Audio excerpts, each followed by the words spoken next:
and we are now recording. So welcome to our Friday morning mentorship call, folks. We do this every Monday, Wednesday, Friday, 9:30 a.m. Central Standard Time, 10:30 a.m. Eastern Standard Time. It is for everyone to get on. It doesn't matter if you're part of I Am Master Academy, Legacy Worldwide, or any other organization. Our goal today is to personally develop people, okay? To advance people further than where they are. And so right now we are covering the book called Breaking the Habit of Being Yourself, how to lose your mind and create a new one. You know, scripture comes to mind, do not be conformed to this world, but be transformed by the renewing of your mind. And you have no idea how powerful that statement is, that scripture is, and what it means. Okay, so a lot of the things that we're talking about, even though quantum physics, okay, this human being starting to study neurology, the brain, okay, a lot of these things have been practiced in ancient times, even though there wasn't a book written about it. Well, really, there was a book written about it, okay? Several books written about it, okay? And these people have applied the, whatever you want to call it, the energies of this universe, okay, and taught in ancient, right? 2,000, thousands of years ago, okay? And now we're just bringing the science that backs all that information up. Now that you as a human being can understand what this thing does for you, okay? How you can control it, okay? Meditation, prayer. Why do you do these things? Now this puts the why behind those things. Okay, so if you're the person who always asks, well, why do I have to do these things? Okay, why do I do it this way? Okay, this book answers those questions of why you do these things, and you get to control it just like a computer system. So for those who are familiar with computer systems, you understand. Hey, we're just a big old walking computer system. So here's how we're gonna start the call off. Good morning, everybody. Who do we got out there? Let me see. This call starting to have a lot of folks on it. Good morning, Miss Zoe Robinson. Welcome to the call. Miss Nicole Robinson. Welcome. Great morning. Miss Janita Cherry. Great morning. Cindy Leader. Great morning. Miss Patel Kush. Great morning. Aloha out of Hawaii. Miss Desiree Daniels. Great morning. Mr. Jason Hamilton out of Germany. Great morning. Nico and Jeanette out of Germany. Great morning. LaShonda, great morning. Miss Sherelle Pierre representing Bahamas. Let's go. Great morning. Great morning, Miss Stephanie Perez.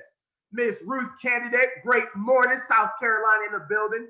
Great morning, millionaires. Miss Sylvia Ball, great morning. CJ, great morning. Miss Sharita Nicole, great morning. Mr. Malik Coleman, great morning. Mr. Sifu Benavidez, great morning. Stephanie, great morning. Alicia, great morning. Miss Jennifer Dove, great morning out of Virginia. Mr. Andre English, great morning. Who else we got? Tiffany Alexander, great morning. Miss Orlandria Brown, great morning. Demita, Dominic, April, Francis, Ashley, Frankie, Mr. Keen Abdul Jalil, great morning to you all. Great morning. Let's go. All right. So as you know, I love just bringing the energy, folks. And if you're on this call right now, you're like, man, why is this dude so loud? Why is he so happy? Why does he have so much energy? Because I'm trying to transfer it to you. Okay. So you're gonna have to get used to this energy, folks. It is a behavior that has been taught and learned.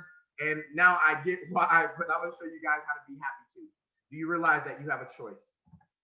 Okay, you have a choice to be happy. Okay, you have a choice to be sad. Right? God gave us independent minds. He gave us free will.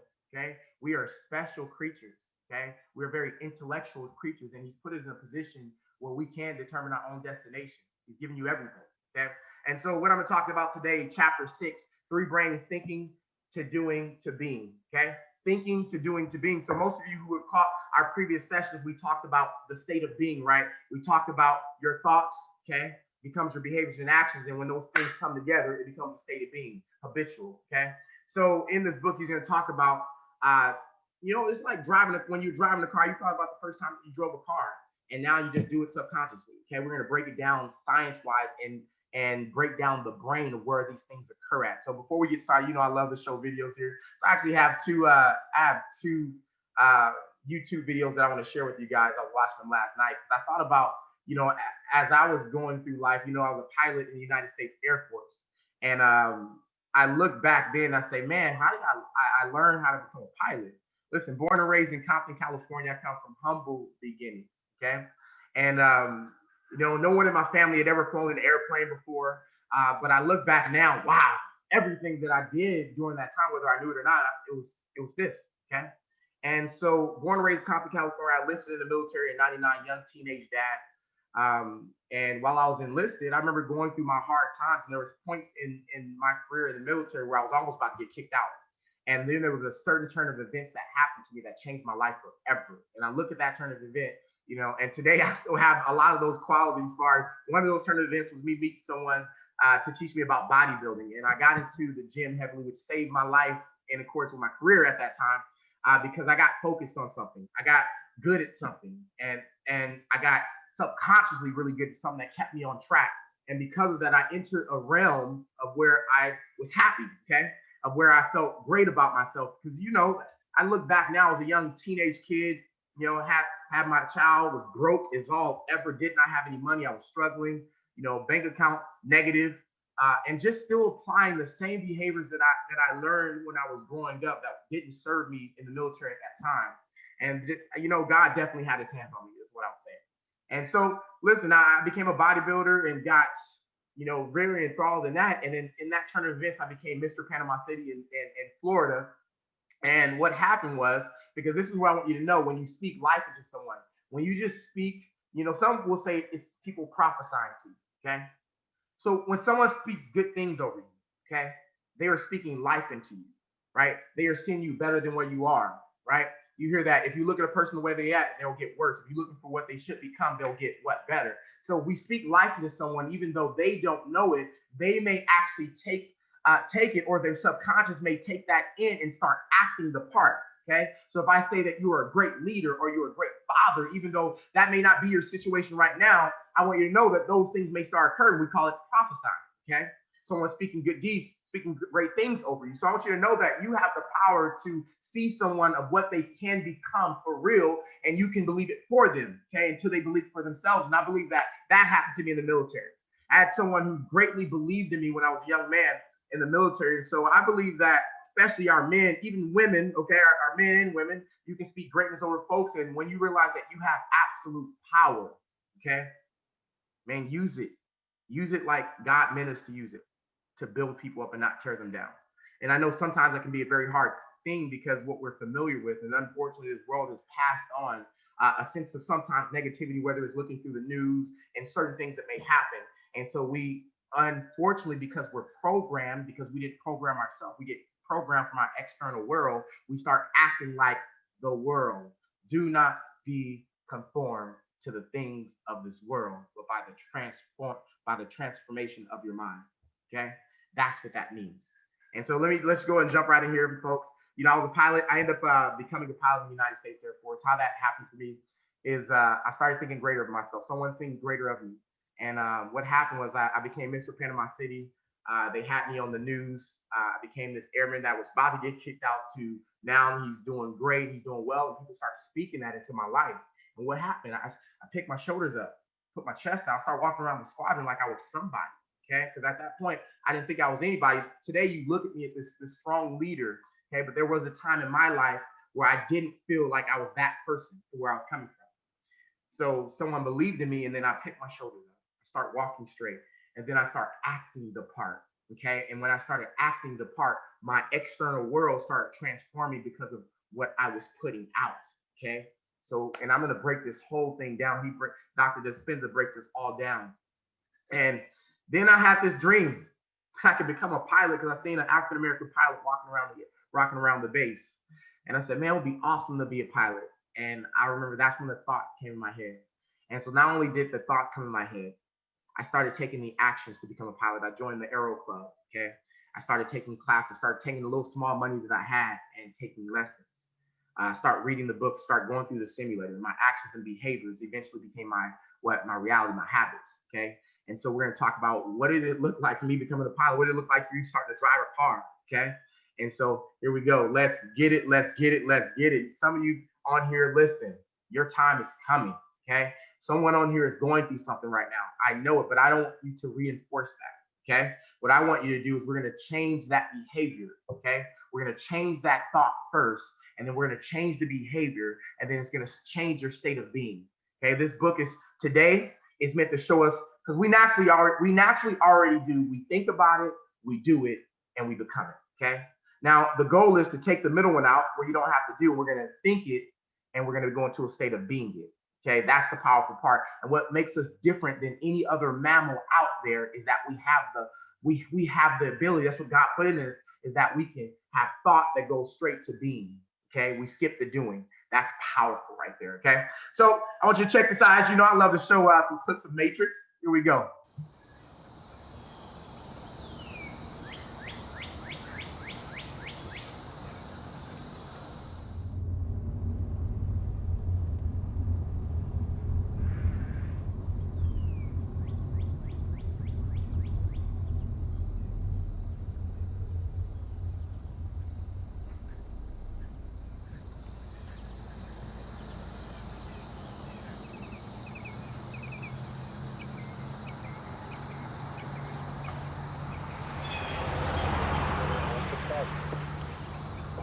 For Bravo, Roger, Papa.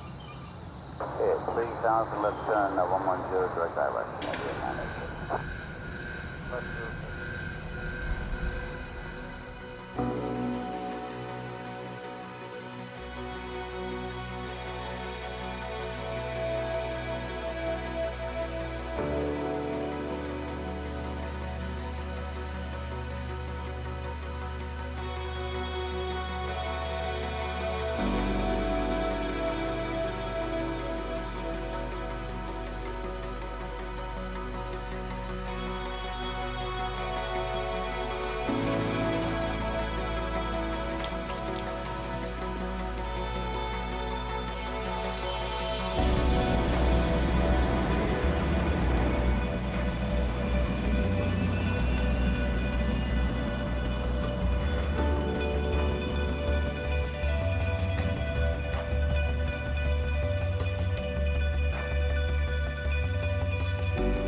You wanted to know what the Matrix is, Neo? Trinity.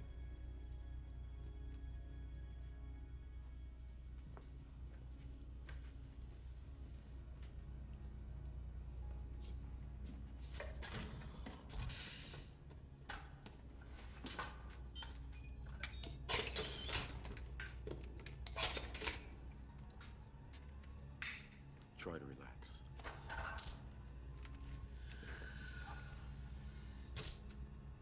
This will feel a little weird.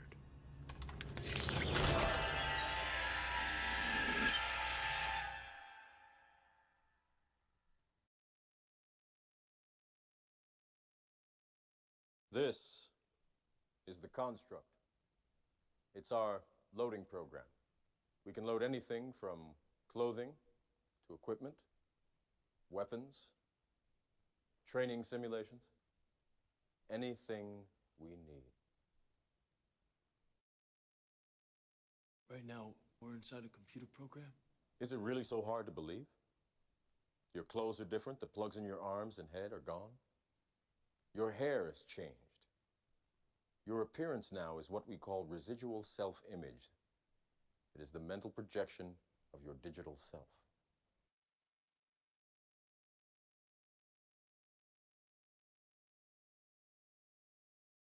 Imagine that, reprogramming our brain. Okay.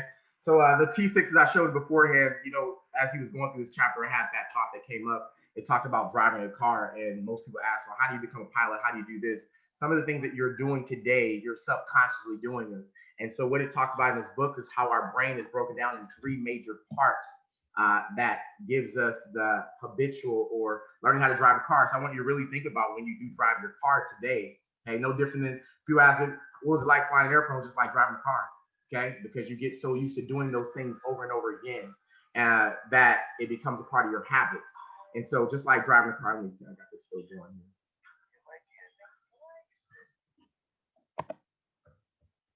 And so we're going to talk about how to get you to that point. Okay, how to get you to, okay, comparing like driving a car to becoming the person that you're supposed to become, right? Becoming that self-made millionaire, billionaire, whatever it is that you have in your mindset. So, you know how Dr. Spindler breaks this down, call it evolving our brain, so that you know our brain, just like Wanda talked about in the last call, your brain can actually age backwards. Okay, but in this book, he talks about what you don't use, you lose. He said, and I want to make sure I hit a couple of these points here. When it comes to our mindset, he says that our nerve cells, they fire together, they wire together. So whatever's firing together, wiring together. So certain things that you are doing today, okay, you are making an imprint, okay, a hard wire into your cerebellum, the subconscious. And I'm going to talk about the three parts of the brain, okay? When your nerve cells that no longer fire together, they no longer what? Wire together. And this is very important that you understand this. Okay, some people, when even talking about reading, when they're like, I don't read, okay, where you're gonna lose it. Okay, as you get older, I'm gonna tell you, as I'm getting older, I realize I'm getting older, I'm getting sharper. Okay, I want you to understand, as I get older, I'm getting sharper. Why? Because we gotta stay doing things. Just like your physical fitness is the same way. As you get older, you want to do more of it so that you get sharper and you don't lose it. So I need you to understand that you can stay young, your brain can stay young, your complexion, everything can stay young if you're using it. Okay, if you don't use it, he says you lose it. So the gift he said that we have as human beings on this earth is that we have the gift of neuroplasticity. I mean, our brain actually changes. Our brain actually grows and, you know, not mutates, but like form. The way the vision I got it, it just changes form.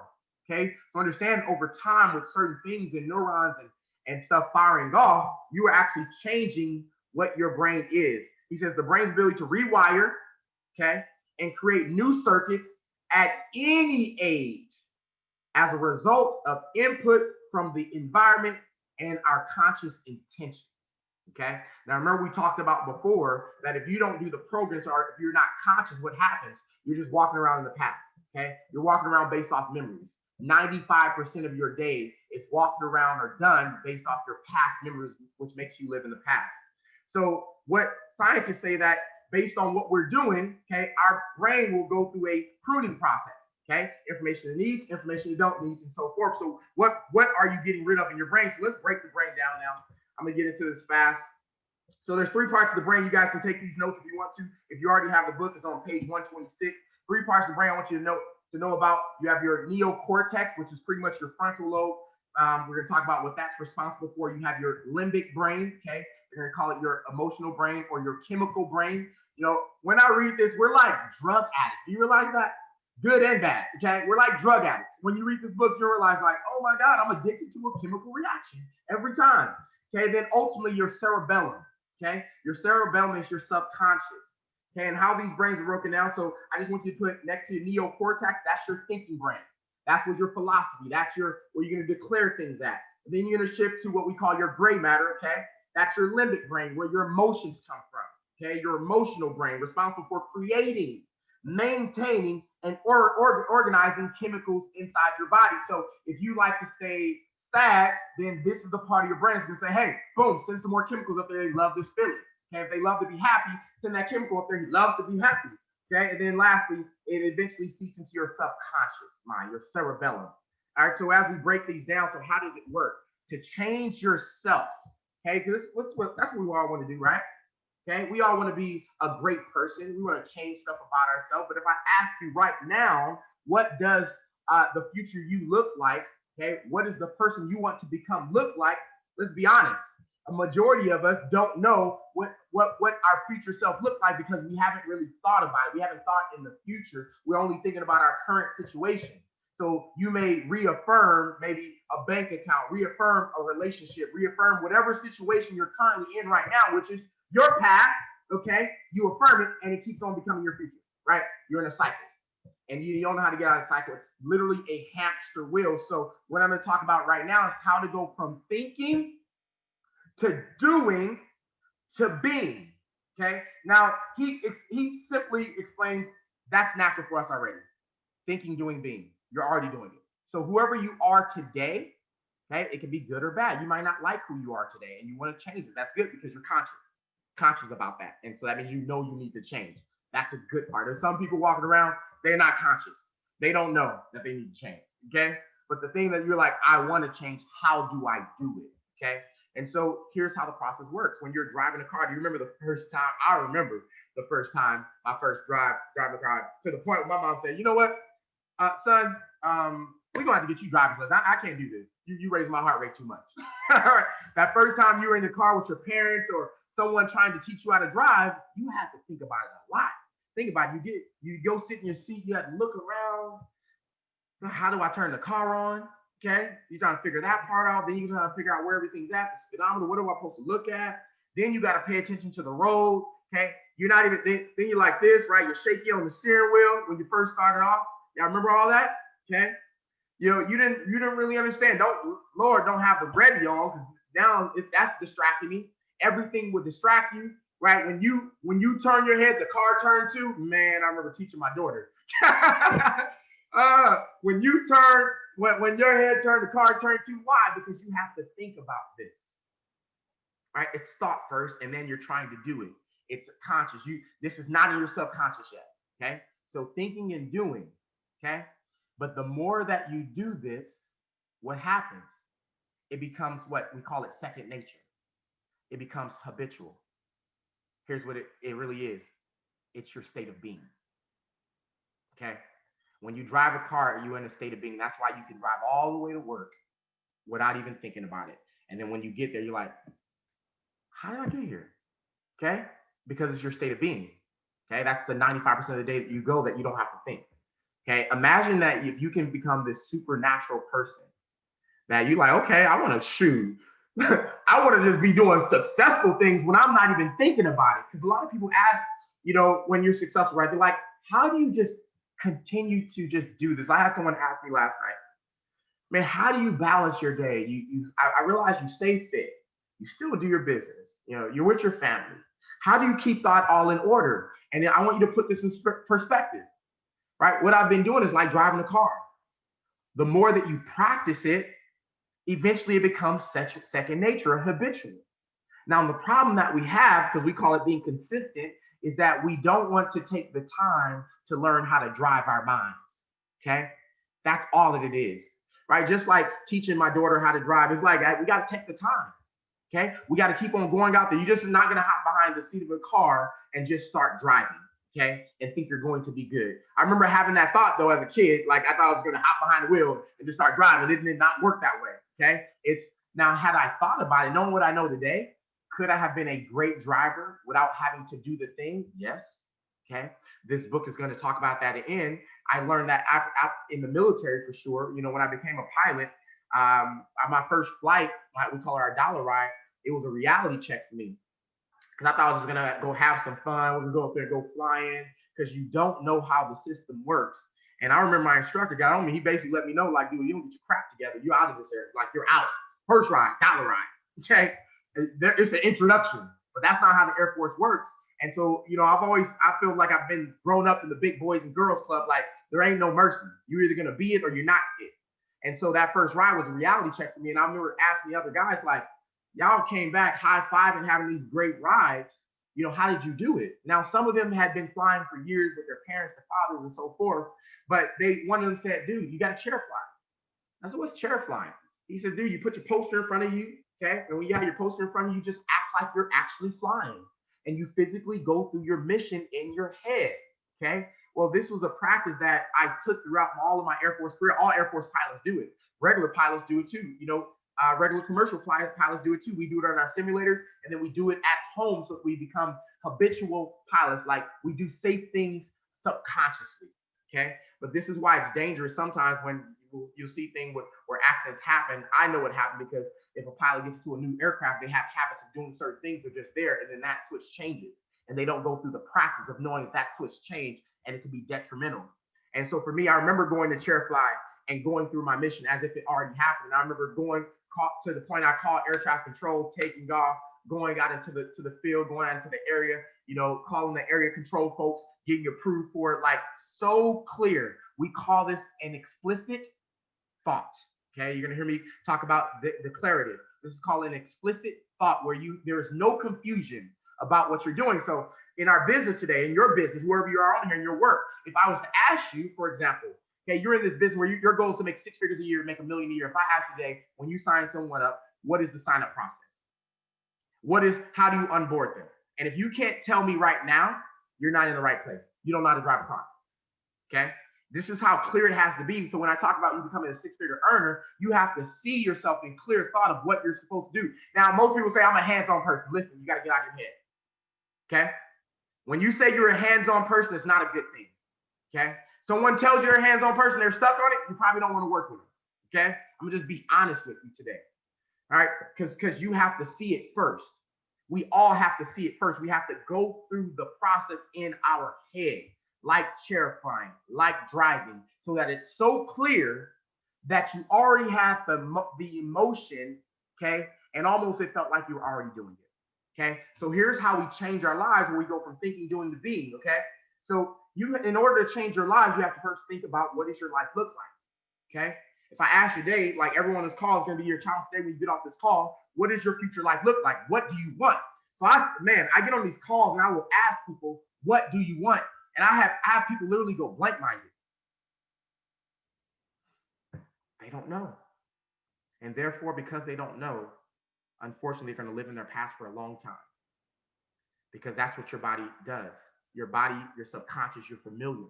You always go back there. And so this is where, Napoleon Hill and Earl Nightingale, they say that most human beings only lose 10% of their mind. Based on this book, they only use 5% of their mind. Okay, and that's if you're utilizing your conscious. So to change your mind, to start thinking, you have to have your thoughts and feelings, okay, which come from your neocortex. Okay, that's your thinking mind. Okay, so your neocortex, which push you into action, okay, and your behaviors, okay, which creates a new experience. So let's talk about this in motion. Dr. Dispenza talks about the mother-in-law story. So if you guys read the reading here, he talks about an example of mother-in-law. Now, I guess this is like, it's so crazy. This is like, every marriage for the most part, whether you love your mother-in-law, father-in-law, so forth, or whether you hate your mother-in-law or love them. Now, what I want you to understand is you can change it. Okay, that's exactly what this book is talking about. So he talks about, let's say that you've been having beef with your mother-in-law. Okay, just for some reason, there's thoughts in your head that you don't get along. Okay, now it will always be that way if that thought stays in your head. Why? Because you're going to continually produce the actions. Okay, you're going to continually produce the drug, the emotion. So sometimes your thought can be so clear about how you feel about something that you keep on playing that thing out, and you are running in cycles about that one thing, and you're the only one who could break the cycle.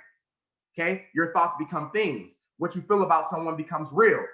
And so your mother-in-law, let's talk about this. He talks about the mother-in-law. Let's say that you start reading a book. You're like, well, now you're conscious about how you feel. And you say, man, I want to have more compassion. Okay, I want to have a better relationship.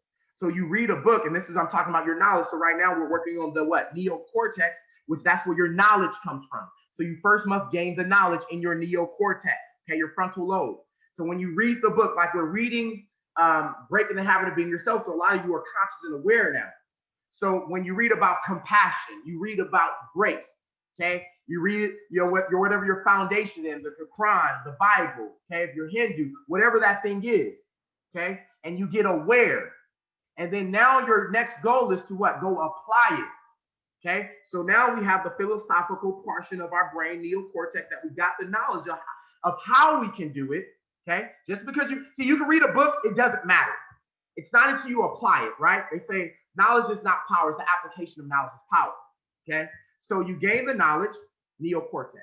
Now we have to shift it to our limbic, okay, our limbic brain, okay, our emotional brain, our chemical brain. How do we do that? Now we take the things that we learn about compassion, so the mother-in-law.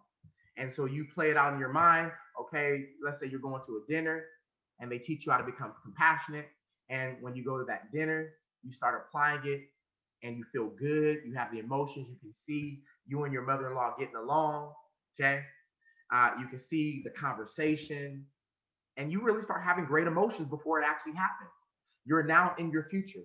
You've now created the event in front, what we call a new experience, which is the growth of your mind. Okay. Anytime you create a new experience, it's going to fire off nerves in your brain to reformulate your brain as if it already happened.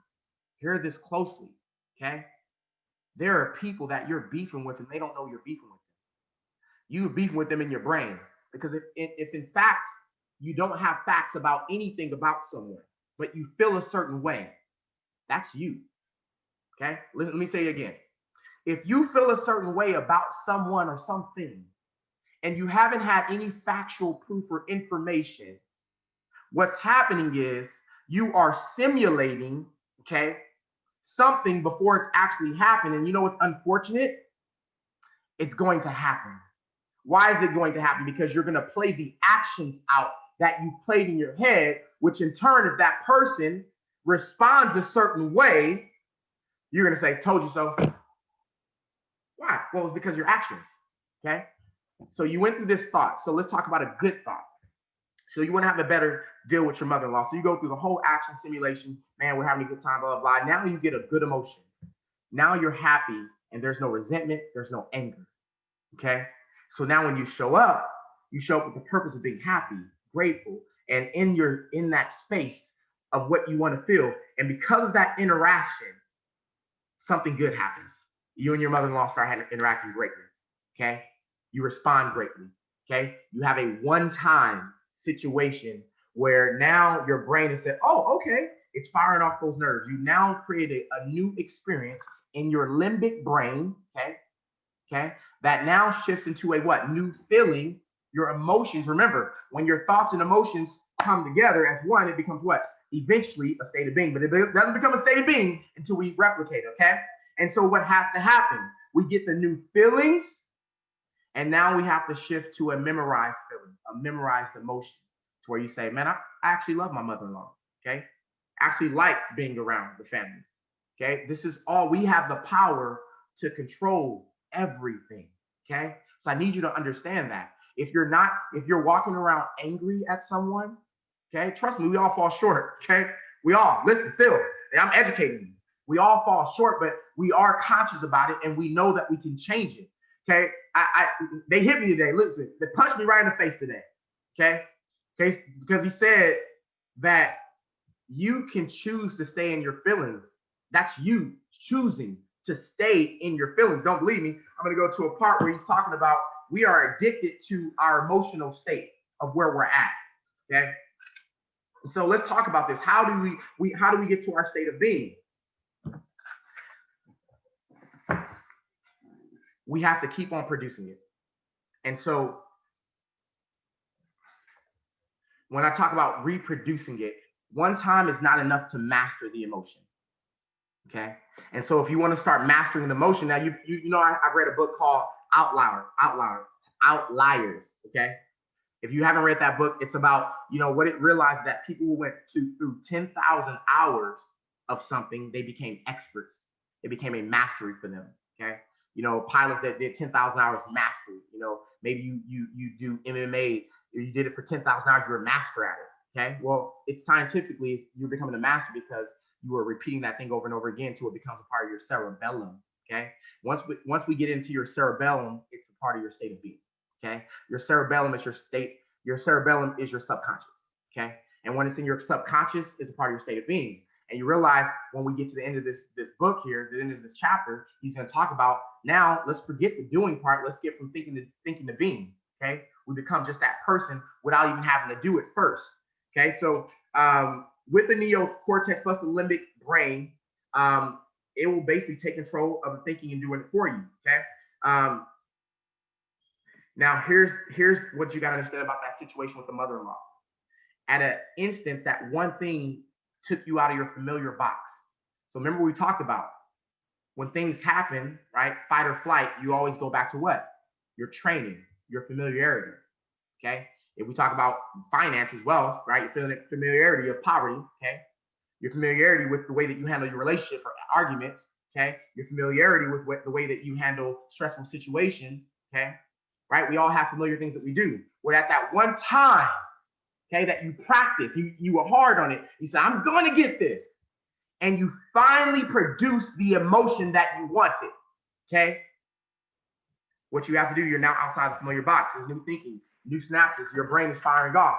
Now you have to replicate it. You have to master it. And he says, here's when you know you've mastered it. Now, as he was telling me this, okay, or as I was reading this, he says you got to learn to embody a new cycle of things. And it's not, here's what mastery looks like about your feelings. He said it's not mastered until our internal chemical state. I love when he says chemical state, I think drugs every single time. Okay. Right? Because I'm gonna give you an analogy.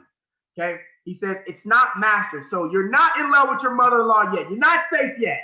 Okay. Because you can go right back. She might do something that's gonna upset you. Okay. And you're right back, like, I knew I didn't like this. Okay. And now it's right back there. We all do it. Okay. All right. Listen, I'm gonna talk even marriage. Okay. In marriage, you're gonna go through this. One minute you're great, next minute you're going through some stuff. And then you have to remember to come back and practice again. It's practice so you get it right.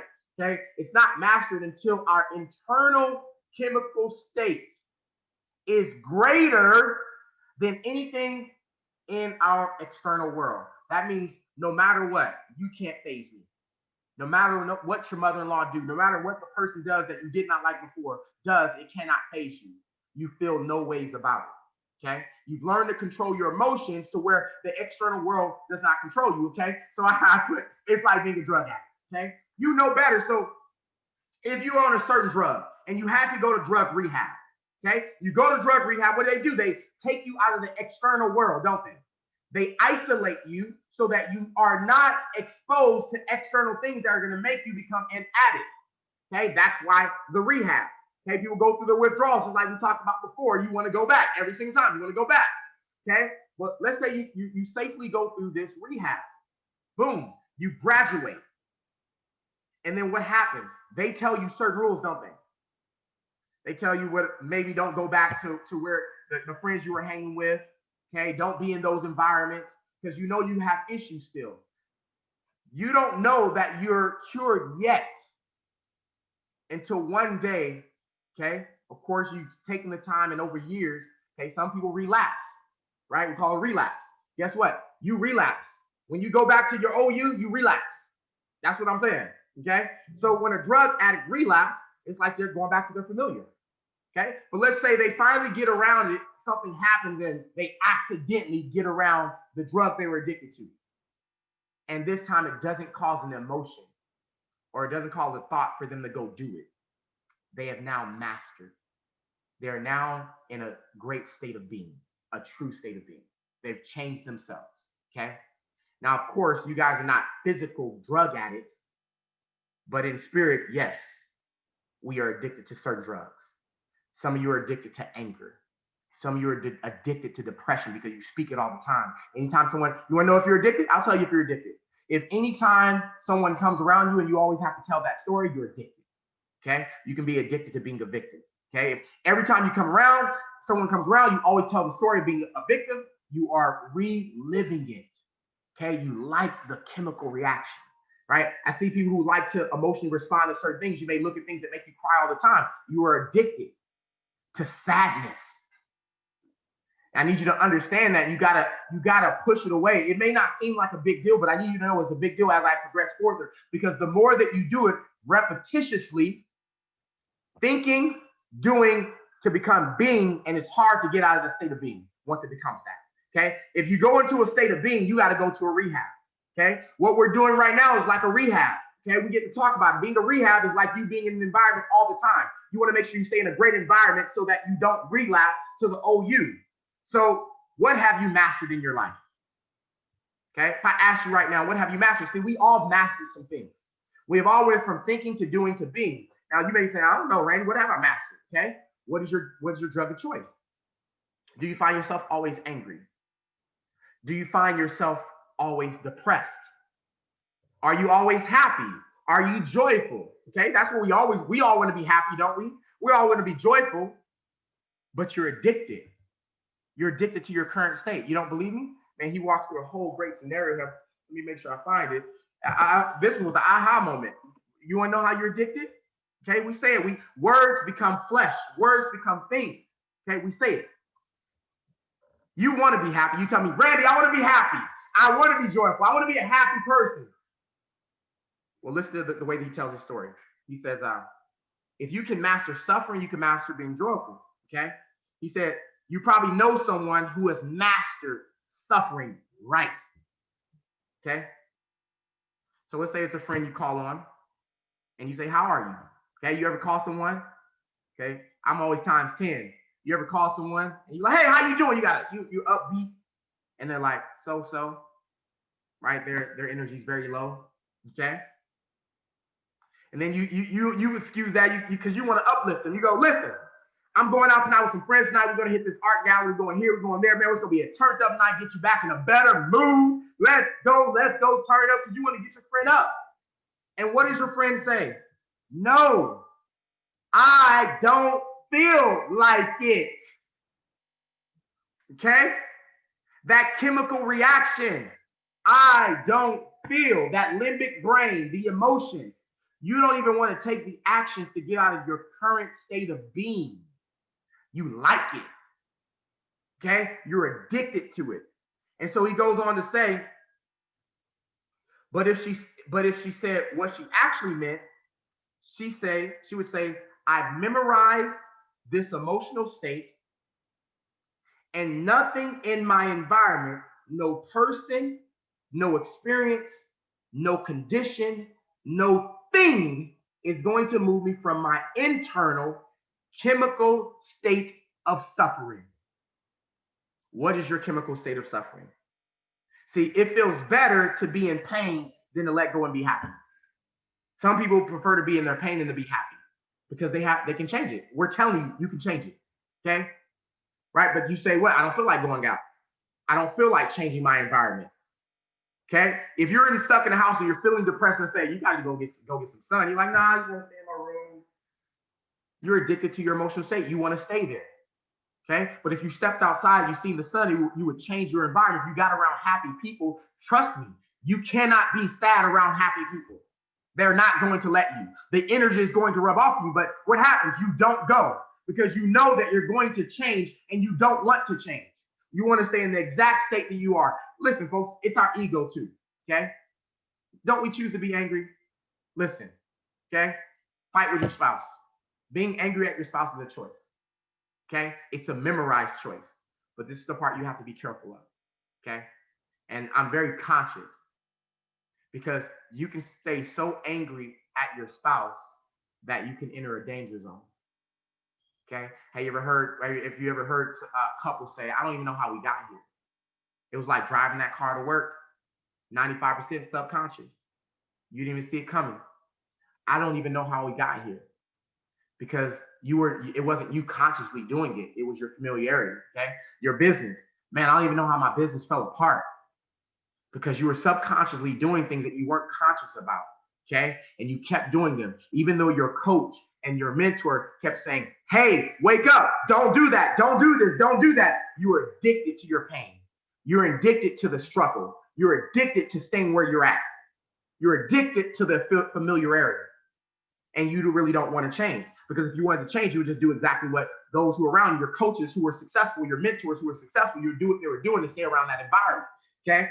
And so you are emotionally dependent on your current state of being. So It's a choice. So what does mastery look like? He says that you are a master when you've conditioned yourself with chosen thoughts and feelings that you've memorized over those desired emotional and chemical states. And nothing in your internal life deters you from your aim. How does this apply to your business? Okay. What am I saying? In your business right now, okay, if you've mastered this, see, some of you think you're masters. Okay. I get it. We all come, we think we're masters. I got this. And you detach from the coaching, you detach from the mentorship way too early because you think you got it down. Okay. And here's what happened. And it's unfortunate. It's a train wreck just waiting to happen. The person, are they doing it? Yes, they're doing it, but they haven't mastered it yet because they haven't. It's like a drug addict. It feels good. You feel like you're in the state, but you don't know until you come across another addict say, you want some? I thought I was cleared. No, you weren't. Okay, you don't have that coach to lean on. And so this is why it's important. Okay, you got to understand, it's when your external life and anything around you cannot take away from your aim. So you say, I want to go chairman, I want to be a top earner in my company. But as soon as your friend says no, or as soon as your friend says something, or as soon as some gossip happens about you, as soon as you have a pullback, or as soon as anything negative happens around in your environment, you're out. Right? This is why, in the current business that we're in here, right? For those who are in IM, this is why you can be platinum, you can be platinum 1,000, 2,000, 5,000. I watched platinum 5,000 leave the company. Okay? They let their external virus, let the external take over their emotion. I watched a P2000, okay, leave this business because of emotions. Okay? Real story. They thought they were masters and they had not mastered it yet. And they didn't know until the environment came. So they let their external environment run them. And guess what? They won't realize later until their life is in total chaos. And so when people go through these things, what you got to understand, okay, in business, why let's talk about business. Someone leaves your business today, right? I feel sorry for them because it's not, especially when I understand the pretense of why they left, because I realize that everything that they ever touch, they're going to always leave it. Okay. It's their familiarity. When things get tough, let me go here. I'm looking for easier. This is why there are a 1% in the world. This is why there are 5% and 9% and so forth. 1%ers, okay, you take a lot of stuff, but you don't let the external world control you. Imagine if millionaires allow the external world to control them. This Democrat, this Republican, this liberal, this conservative control their world, right? They understand that has no control. They control their internal, okay, which becomes their external. They control the external and not the other way around. Okay, listen, you get to control it all. So what I'm saying is you're in the place where you're at today because it starts with thought. Okay, it starts with doing. Everything that you've done to this point calls you to have what you are today, and that's just your past. And I want you to know we got to start thinking in the future. So I want you to write this down now. What have you mastered? Have you mastered suffering? Have you mastered anger? Okay, what do you naturally do? What's easy to you? Are you easily angered? So I'm going to say it this way. What is easy to you? Are you easily angered? Do you easily get frustrated? Okay. Are you easily in a depressed state? Do you easily just stop doing things? Okay. That's what you've mastered, whatever comes easy to you. Okay. If it's easy to quit, then you've mastered quitting. You're mastered quitting. Listen, folks, no one's safe. I'm not safe. I know that. And so when those states happen, I understand I got to get coaching too. I got to get mentorship too. Okay. You got to understand that's when you're conscious because you studied this stuff, you've become conscious. We're not safe. Okay. But we're conscious and we get to consciously say, I choose not to be that. Okay. I choose not to be unhappy. I choose not to be depressed. I choose not to be angry. Okay. And I go do something to break the state.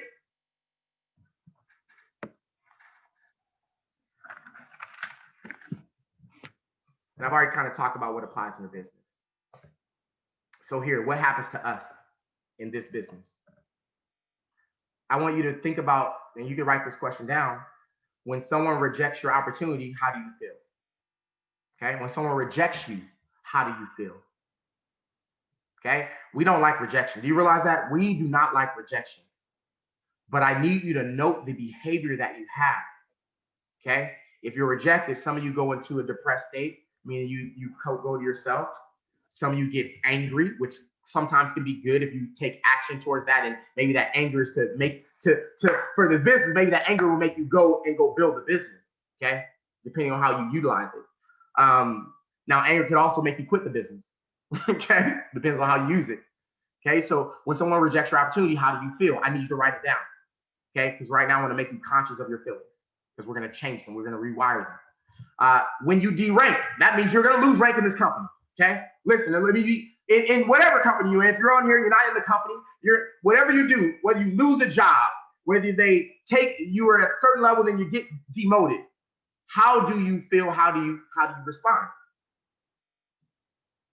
When you don't hit your goal in time, what is your emotional reaction? Okay, what is your chemical reaction? All right, this is becoming aware. This is you being conscious of it now, because your subconscious has been running these programs all the time. It's like a virus that's in you. So we finna get these viruses out right now. Okay. What state are you in most of the time throughout your day? Do you always feel depressed, or you're like, I don't even know how I feel, Randy? Okay, well, that means you're not in a good state for the most part. You're in a danger zone. Okay, so you feel no ways right now, and I want to change that. I want you to feel happy and joyful, because that is our zone that's going to attract the things that we want. Okay, so here's what we're trying to do. I'm good on time here. When your three brains are working together, okay, you are now biologically, neurochemically, and genetically in your state. Okay, biological, neurochemically, and genetically, genes, it becomes a part of your DNA. You pass it on to your kids. Okay, have you ever seen your kids and you be like, oh my God, they got that from me? Okay, I see my kids from me all the time, like, ooh, I didn't want that to pass on. Okay, listen, folks, you can do something so long that you'll give it to your kids. It's like a disease. Okay, you need to understand this. If you're always depressed, you're going to pass depression on to your kids. If you're always a victim, you're going to pass it on to your kids. Okay, if you're always angry, you're going to pass it on to your kids. Scientifically proven. This is why I'm so hard right now. It's almost scary, because biologically, neurochemically, and genetically, you get to enter a state of being that you actually pass on. Your knowledge and experience equals wisdom. Okay, so we're going to break this down. I'm going to show you a chart right here. Okay, and we're going to talk through this chart. And when I look at this chart, wow, so powerful. Okay, in the book, figure 6C, because I need you to understand this. And for some of you, you're going to have some aha moments. Okay, some of you who have a great spiritual background, okay, spiritual beings, you read the Bible, you read the Quran, you're gonna have some epiphanies right now. Okay, so there's a lot of things that we say. Now, hear me closely. Okay, a lot of people think that age equals wisdom. Age does not equal wisdom. Learn lessons and application equals wisdom. Okay, so it doesn't matter how old you are. You know, you ever seen someone who's very young but they're very wise? Okay, it's because they're going through this process here. Okay, you can become wise fast. You know, there's a great king that said, Solomon, okay, he only prayed for one thing. He prayed for wisdom. And what happened to him? He had to go through a lot of experiences, didn't he? Experiences is what he had to go through. You understand that? Okay, so when in our states, knowledge, experience, wisdom, here's what we're looking at. Okay, so our evolving your being, how to change yourself, your neural cortex. It first must be a thought. Okay, thoughts become things. So your neocortex is scientific, your brain, your frontal lobe, your midbrain, the limbic brain, okay, your emotional brain, okay, and then it becomes a part of your subconscious, your cerebellum. Now, all this is the same, okay, so let's say it like this. You thinking, doing, being, okay? So you think it, you do it, you become it. That's what we naturally do. Driving a car, becoming a pilot, whatever you are, becoming a top earner, six-figure earner, network marketing, get in front of the presentation over and over again. I'm killing the presentation, right? Because it's in my subconscious. I just do it without even thinking about it. I say the words because it's in my cerebellum, okay? I'm now in a state of being, okay? How many of you would love to be in front of that room, training, presenting, and it's a part of your state of being? If you want to get there, you got to do more, okay?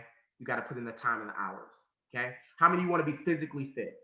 You want to have abs. Do you realize that it's just muscle memory?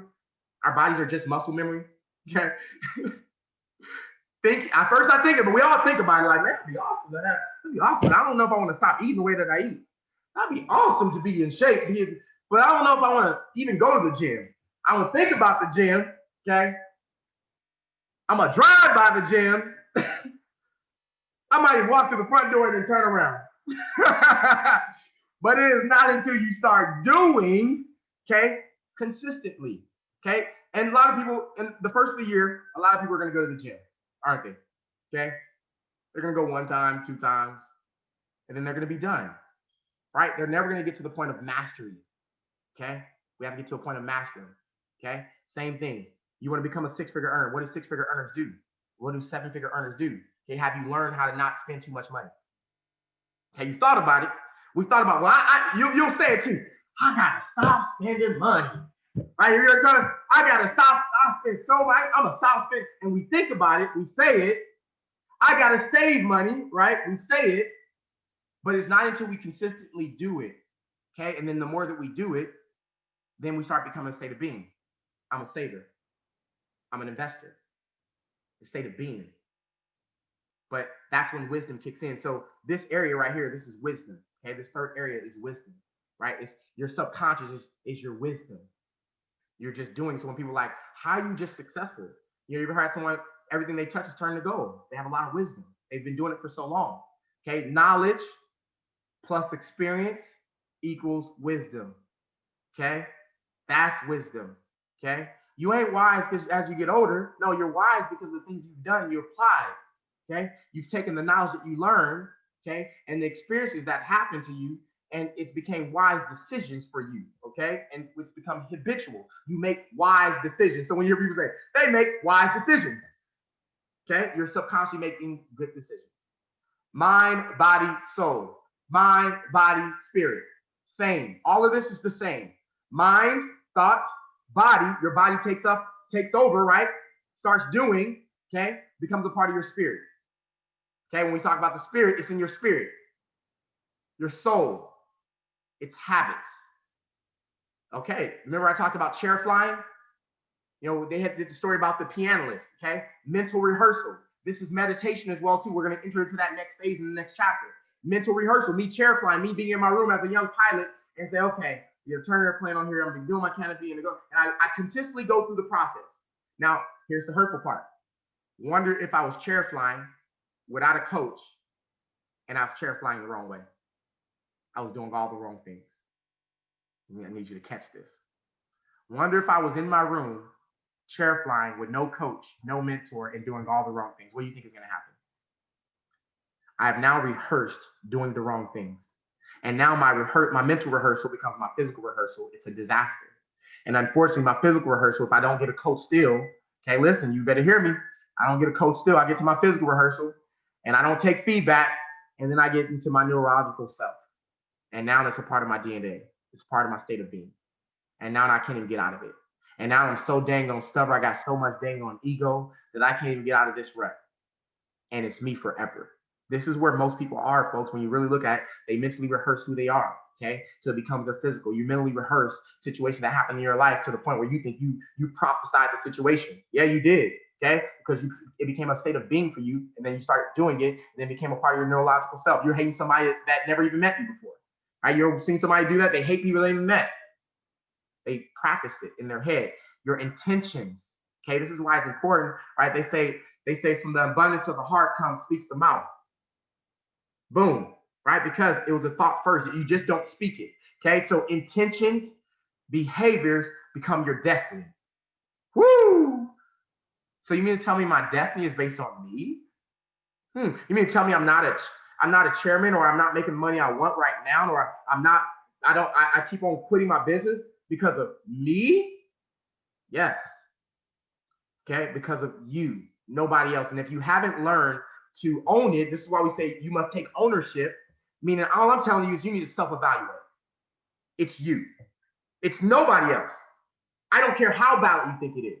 You've just rehearsed it so much in your mind that it became a part of your doing, and you think that the world is happening to you. No, you're happening to the world, okay? But you're not getting what you want because it's not really your dominating thoughts. And here we go. Thoughts become feelings, which become a memorized self. Remember, we talked about sending your signals out. Some of you are building this business right now, but you wake up every day and maybe you're sad, or you look at the back office or something happens, you're not sending out a good signal. Okay, your thoughts are not going out good. So you send out the signal, it's an SOS. Woo! Okay, what do you think you're gonna draw back? You're gonna draw back the same type of people, the same type of energy. Okay, manifestation. Okay, so we're saying the same things. We send the energy out, we get the energy back, we manifestation, our destiny, whatever. Okay, we talk about particulating our electrons. Okay, the electron particulate into magnetic. We bring back, we magnetize. Okay, we bring what we are back to us. Okay, into our electromagnetic field, our reality. Okay, so we can break it down all your head, your hands, your heart. From your head, it goes to your hands and then to your heart. Okay, learning, instruction, feedback, results. Okay, learning, application, results. Okay, and then your philosophy. What is your philosophy right now? Because your philosophy will allow you to initiate and eventually become a master. Do you see where we're at, folks?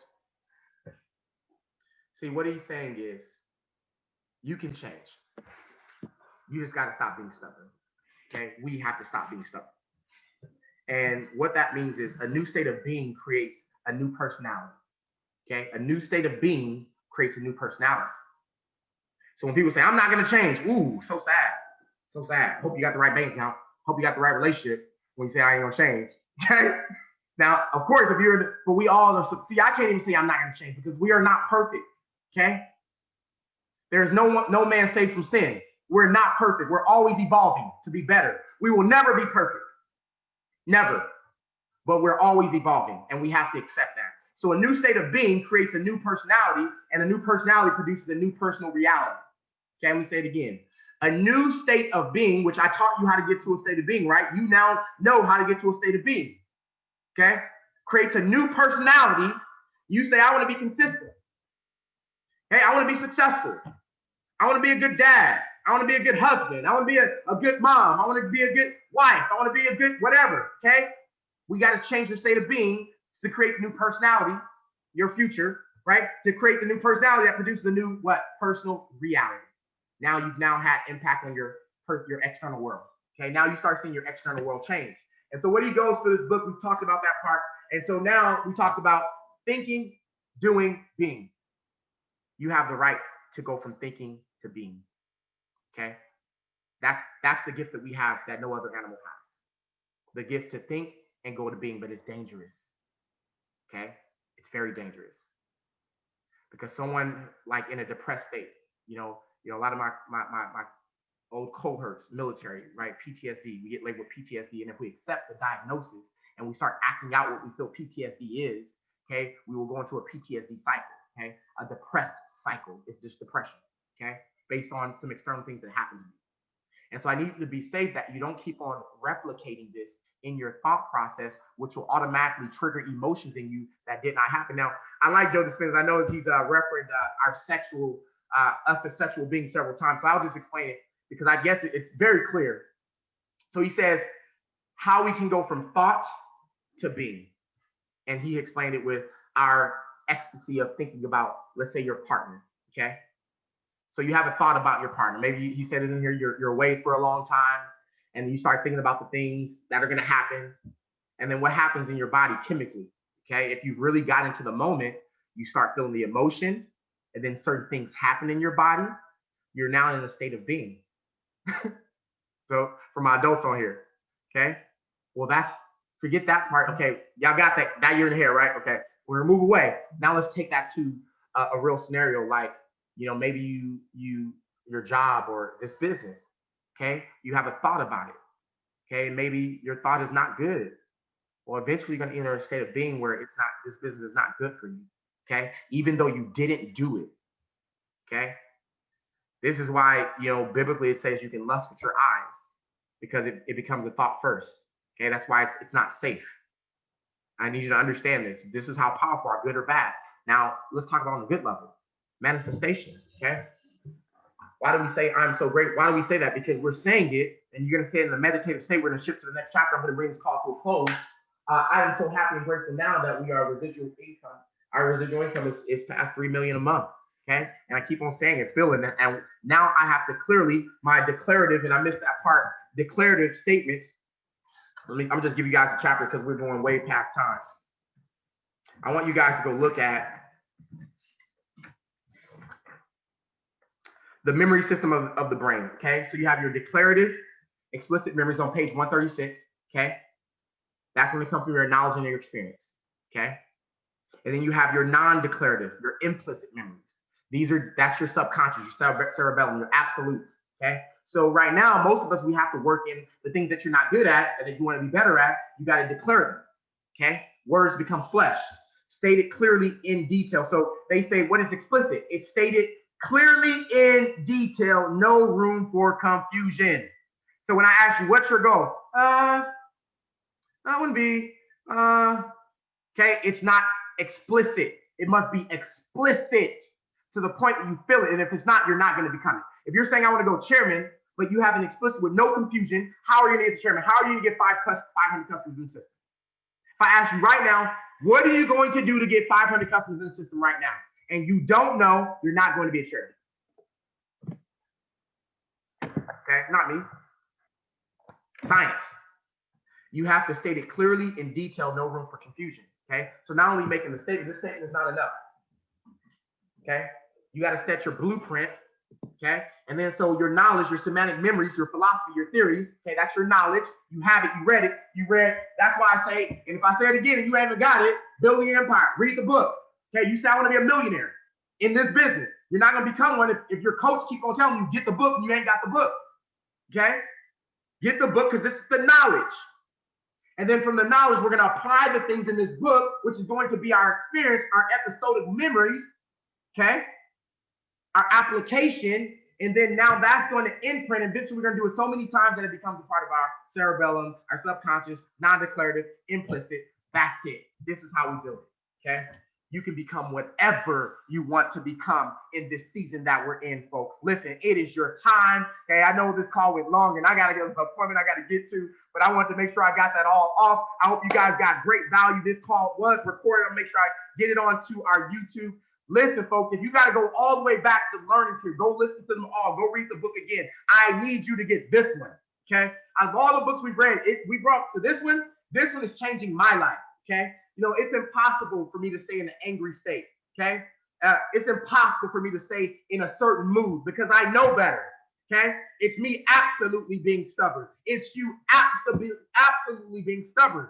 See, if I'm teaching you right now and you're learning all this stuff, you're reading the books, but you're still choosing to be depressed and angry and in a state, you are an addict. And what do I need you to do if you're an addict? If you're on here and you're addicted to something that's not going to get you to win, I need you to change your environment to the extent you need to move. See, I left Compton, California over 20 some years ago. Changed my life forever. Okay. I don't got the same friends at all. Okay. And I'm constantly evolving. If you got to move out your area, you need to move. That's how important this thing is right now.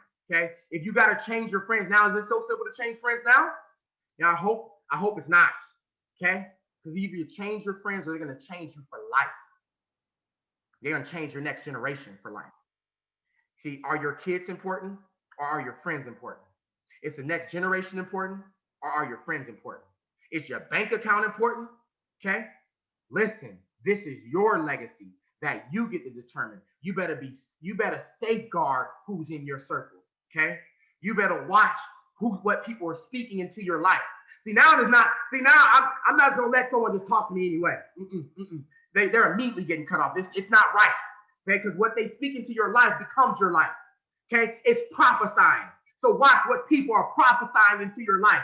If they're not prophesying life and greatness into you, get rid of it because your life is important. Let's go. And in everything that we do, let's continually leave our legacy. Let's go. Appreciate you all. Have a blessed day.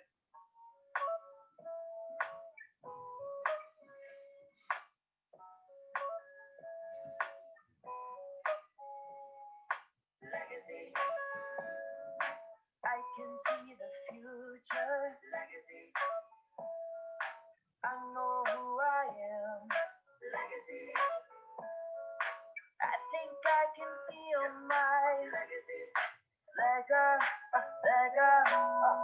Legacy. When you need no introduction, walk in the room and everybody start buzzing. Legacy. When your reputation precedes you. Little kids grow up, they want to be you. Legacy is when you're silent but your presence felt. Product like drugs can sell itself. Yeah, you survive many disasters. And now they hang your jersey from the rafters. I see these jokers getting greedier. Gotta hit the road when the vocals don't believe in you. My music in museums is timeless, Mona Lisa. Gruffle legacy artists, I don't need social media. So when you see me online, I'm having fun, trust, unjust situations. If you want a dumb bust, but I'm a man of peace. And so I plan to be poetic with my words to help you curb and understand the beast. We keep it all love in the nightclub. They wanna turn the nightclub to the fight club. My life's blood run deeper than a knife cut. This the crack that the dope boys slice up. My lyrics sound scary to the corporate sellers. I'm like 97 Rockefeller, but more Gazelle. My observations make your heart stop and organ failure, so they think that I can see the future like a fortune teller. I can see the future. Legacy. I know who I am. Legacy. I think I can feel my legacy. Legacy.